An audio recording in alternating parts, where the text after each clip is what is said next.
हिमाचल प्रदेश के मुख्यमंत्री ठाकुर सुखविंदर सिंह सुक्खू आज बड़सर विधानसभा क्षेत्र के दौरे पर रहे। इस दौरान मुख्यमंत्री ठाकुर सुखविंदर सिंह सुक्खू ने बिजड़ी में आयोजित सरकार गांव के द्वार कार्यक्रम के तहत बतौर मुख्य अतिथि शिरकत की। इस दौरान बिजड़ी में मुख्यमंत्री ठाकुर सुखविंदर सिंह सुक्खू ने सुक्कर खड़पुल, बड़सर में एडीए कार्यालय भवन और नागरिक अस्पताल के आवासीय परिसर का उद्घाटन किया है। इसके अतिरिक्त बड़सर विधानसभा क्षेत्र की पेयजल समस्या के स्थायी समाधान के लिए गोविंद सागर से उठाऊ पेयजल योजना का भूमि पूजन भी किया।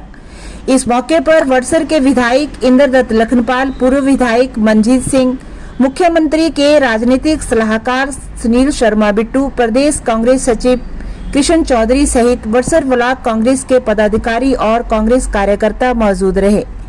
वहीं इस मौके पर बीजेपी द्वारा उठाए गए कर्ज लेने के सवाल पर प्रतिक्रिया देते हुए मुख्यमंत्री ठाकुर सुखविंदर सिंह सुक्खू ने जवाब देते हुए कहा कि भाजपा द्वारा 2021-22 में चुनाव से पहले 14,000 करोड़ रुपए का स्वीकृत कर्ज था, जो हिमाचल की कांग्रेस सरकार को मिला था, जिसका कांग्रेस सरकार ने सदुपयोग किया है। हिमाचल की मौजूदा सरकार को अभी तक 6600 करोड़ रुपए का बजट ही मिला है। मुख्यमंत्री ने भारतीय सरकार से मांग की है कि हिमाचल के विकास के लिए उन्हें और अधिक कर्ज दिया जाए, ताकि हिमाचल में विकासात्मक योजनाओं को आगे बढ़ाया जा सके और हिमाचल प्रदेश की आर्थिक स्थिति को मजबूत किया जा सके। कर्ज जो 2022-23 में था, वो भारतीय जनता पार्टी ने चुनाव से पहले 14,000 करोड़ रुपया लिया था। अब भारतीय जनता पार्टी ने 14,000 करोड़ रुपए का कर्ज जो सैंक्शन करवाया था डबल इंजन की सरकार के समय, दिसंबर में हार गए वो चुनाव। उसके बाद के जो बचे हुए 3 महीने थे, वो कर्ज को हमारे साथ जोड़ रहे हैं, जो कि उनके समय का स्वीकृत कर्ज था, जिसका हमने सदुपयोग किया।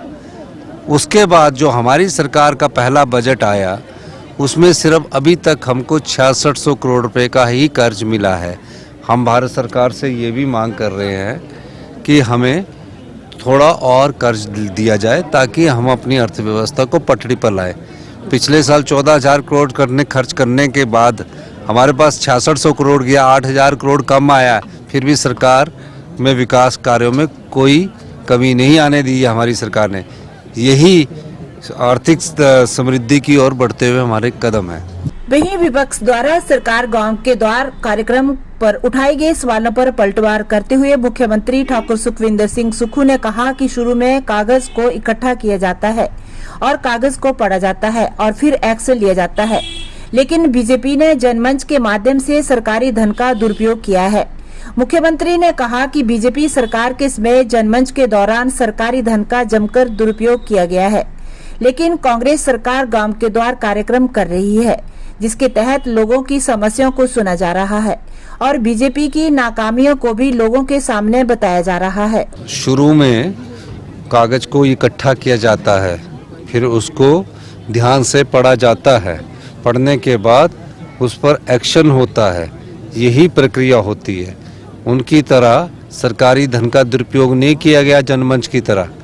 ये जो कार्यक्रम है, ये सरकार गांव के द्वार तक पहुंची है, और इस आशा के साथ कि जो भारतीय जनता पार्टी ने पिछले 5 सालों में इस प्रदेश का जो बेड़ा गर्क किया और जो लोगों को ठगाया, वो भी जनता के ध्यान में ये बात लाए। वहीं हिमाचल प्रदेश के डॉक्टरों की हड़ताल को लेकर मुख्यमंत्री ने कहा कि डॉक्टरों से बातचीत की जाएगी, उनकी बात सुनने के बाद ही सरकार द्वारा उचित फैसला लिया जाएगा। देखिए, लोकतंत्र में सबको अपनी मांग रखने का अधिकार है और डॉक्टर्स को भी समझना चाहिए कि उन्हें रोजगार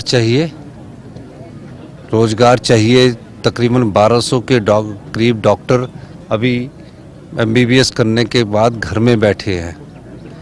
तो जो डॉक्टर इस पर किस मांग को लेकर विरोध कर रहे हैं, ये तो मुझे पता नहीं है, लेकिन मेरा ये मानना है कि सबकी बात ये सरकार सुनती है और जो न्याय संगत बात होगी उस पर सरकार गौर करेगी। मैं तो सुबह भी राम जी को पूजा करता हूँ और संध्या काल में जब कभी भी समय लगता है तो हमारे मंदिर में राम भगवान जी है, उस समय भी करता हूँ। वो तो मुझे लगता है कि राम मंदिर के नाम पर राजनीति कर रहे हैं, रोटियां सेकने का काम कर रहे हैं।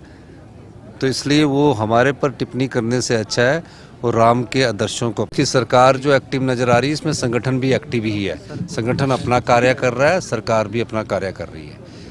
ये जो इतनी लोगों के लोग यहाँ जो हमारे सरकार गांव के द्वार कार्यक्रम में आ रहे हैं, ये संगठन द्वारा ही एकत्रित किए गए लोग हैं। ये सरकार की।